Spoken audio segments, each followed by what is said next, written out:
Assalomu alaykum hammaga. Xudo xolasa bugun Toshkentda birinchi kun ishni boshlayman. Hozir akkauntimni ochib keldim. Hamma narsa tayyor. Hisobotni qo'shdim.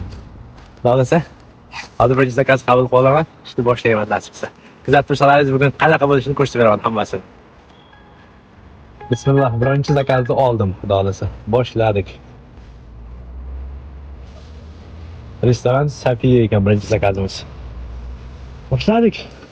Birinchi zakaz Safiyadan oldik. Xudo xolasa Chingiz Aytmatov 26-domga ekan. Ko'ramiz qani. Qanaqa bo'lar ekan birinchi zakaz. Xudo xolasa birinchi zakazga yetib keldim. Chingiz Aytmatov 26ga. 4-подъезд, 4-kvartira ekan. Qani beramiz zakazda. Оплатить через карту, да? Да. Заказа. Не наличный, да? Нет, не наличный. Все, держу. До свидания. 11.865 so'm. Zakaz esa birinchi zakazimga Toshkentda 11.865 rubl. Rubl emas, so'm to'ladi. Taxminan 80-90 rubl atrofida to'layapti. Akalar, yaxshi, harakat qilsa bo'ladi. Birinchi zakaz shunaqa. Birinchi zakazni hayot yopib, biz davom ettiramiz kechgacha xudo xolasa.